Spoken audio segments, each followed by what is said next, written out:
Baron Trump's Marvelous Underground Journey. Chapter 8. Good morning, as long as it lasts. Plain talk from Master Cold Soul.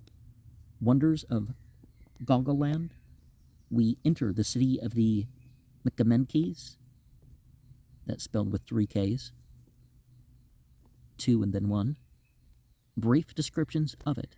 Our approach to the royal palace. Queen Galaxa and her crystal throne. Master Cold Soul's tears. I don't think the darkness lasted over 3 hours, perhaps it was longer, but Master Cold Soul was obliged to shake me gently ere he could rouse me. Now, little Baron, said he, after he had wished me a good morning with the usual, as long as it lasts, tack to it, if thou art quite willing, I'll conduct thee to the court of our gracious mistress, Queen Galaxa. Our wise men have often discoursed to her concerning the upper world and the terrible sufferings of its people, exposed as they are to be first frozen by the pitiless cold and then burned by the scorching rays of what they call their sun. And she will no doubt deign to be pleased at sight of thee, although I must warn thee that thou art most uncomely, that thou seemest so black and hard to me as scarcely to be human, but rather a bit of living earth or rock. I greatly fear me that thou wilt make our people extremely vain by comparison. Thy 4-footed companion we know well by sight, having often seen his petrified image in the rocks of the dark chambers of our world.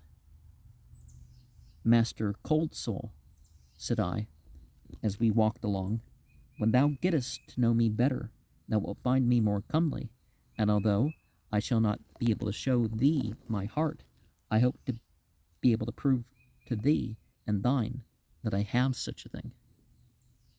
No doubt, little Baron, exclaimed Master Cold Soul, but be not offended. It is not more pleasant for me to tell thee these disagreeable things than it is for thee to hear them. But I am paid to do it, and I must earn my wage. Vanity grows apace in our world, and I prick its bubbles whenever I see them. To my great wonder, I now discovered the world of the Mchamenkes had its lakes and rivers like our own, only of course they were smaller and mere-faced, being never visited by the faintest zephyr. To my question as to whether they were peopled with living things, Master Cold Soul informed me that they literally swarmed with the most delicious fish, both in scales and shells. But think not, little Baron, he added, that we of Goggleland have no other food than such as we draw from the water, for in our gardens grow many kinds of delicate vegetables, springing up in a single night, almost as light as foam and just as white. But we are small eaters, little Baron, but rarely find it necessary to put to death a large shellfish. We merely lay hold of his great claw, which he obligingly drops into our hand, and forthwith sets about growing another. But tell me, I pray thee, Master Cold Soul, said I, where ye find the silk to weave such soft and beautiful stuff as thy garment is fashioned from. In this underworld of ours, little Baron, replied Master Cold Soul, there are many vast recesses, not reached by the river of light, and in these dark chambers flit about huge night moths, like restless spirits forever on the wing. But of course they are not, for we find their eggs glued against the rocky sides of these caverns and collect them carefully. The worms that are hatched from them spin huge cocoons, so large that one might not be hidden in my hand, and these, unwound, give unto our looms all the thread they need. And the beautiful wood, I continued, which I see about me carved and fashioned into so many articles, whence it comes? From the quarries, answered Master Cold Soul. Quarries, I repeated wonderingly. Yes, why, little baron, said he, for we have quarries of wood, as no doubt thou hast quarries of stone. Our wise men tell us that thousands and thousands of years ago, vast forests, grown in your world, were in the upheavals and fallings in of the earth's crust thrust down into ours. The gigantic trunks, wedged closely together and standing bolt upright just as they grew, at last, so we find them when we have dug away the hardened clay that has shut them in these many ages. But see, little baron, we are now entering the city. Yonder is the royal palace. Wilt walk with me thither?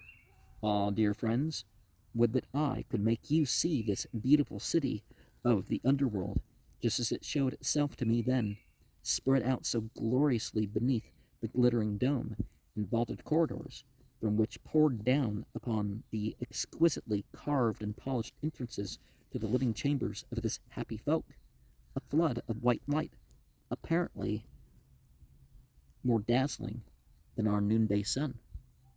It was a sight so strangely beautiful that many times I paused to gaze upon it, young and old, all clad in the same gracefully flowing garbs of silk, now purple, now royal blue, and now rich vermilion, were hurrying hither and thither, each armed with the inevitable black fan, and the baby face of each aglow with life and sweet content, while 100 fountains, springing from crystal basins, glistened in the dazzling white light, and 10 times 100 flags and gonfalons hung listless but rich in splendor from invisible wires. Strange music came floating along from the gracefully shaped barges with silken awnings, which were gliding noiselessly over the surface of the winding river, the oars stirring the waters until the wake seemed a path through molten silver. As Bulger and I followed Master Coldsoul along the streets of polished marble, it was not long before a crowd of Micamenkes was at our heels, whispering all sorts of uncomplimentary things about us, mingled with not a few fits of suppressed laughter. The court oppressor removed them sternly. "Cease your ill-timed mirth," said he, "and go about your business. Must I pause and tell you a gruesome tale to check your foolish gaiety? Know ye not that all the silly mirth doth quicken your hearts and make them run down just so much sooner?" At these words of Master Coldsoul they fell back and put an end to their giggling, but it was only for a moment, and by the time we reached the portal of the royal palace, the still louder and noisier crowd was close behind us. Master Coldsoul suddenly halted, and drawing forth a huge pocket handkerchief, began to weep furiously. It was not without its effect, and from that moment I could see that the Menkes were inclined to take a more serious view of my arrival in their city, although it was only Coldsoul's presence that kept them from bursting out into fits of violent laughter. Above the portals of the Queen's palace there were large openings hewn in the rock for the purpose of admitting light into the royal apartments, but these windows, if they may be called such, were hung with silken curtains of delicate colors, so that the light which entered the throne room was tempered and softened. The room itself was likewise hung with silken stuffs, which gave it a look of oriental splendor, but never in my travels among the strange peoples of faraway lands had my eyes ever rested upon any work of art that equaled the crystal throne upon which sat Galaxa, Queen of the Micamenkes, in the upper world.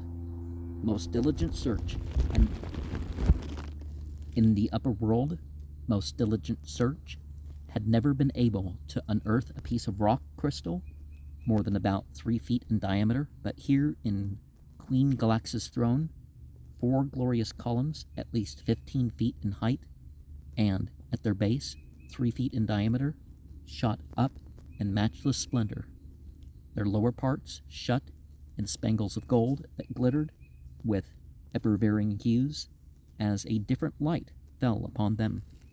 The cross pieces and pieces making up the back and arms had been chosen on account of the exquisitely beautiful hair and needle-shaped crystals of other metals, which they enclosed. A silken baldachin of rare beauty covered in the throne, and from its edges dropped heavy cords and tassels of rich color and the perfection of human handicraft as to fineness and finish.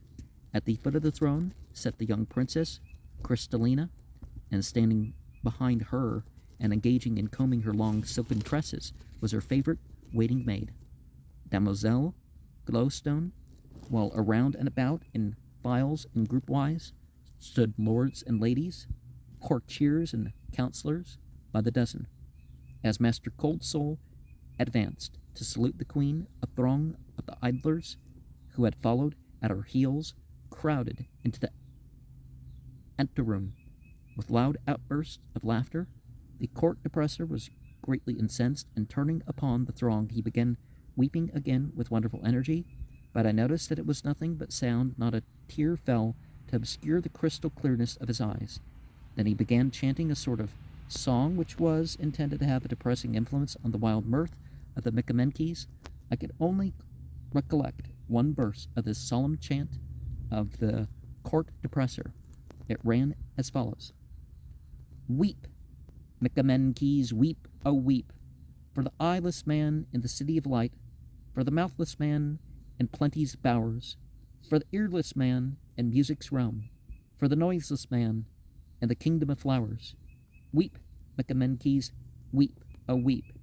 But they only laughed the louder, crying out, "Nay, Master Coldsoul, we will not weep for them. Weep for them thyself." At last Queen Galaxa raised the slender golden wand, tipped with a diamond point, that lay within her hand, and instantly a hush came upon the whole palace, while every eye was riveted upon Bulger and me.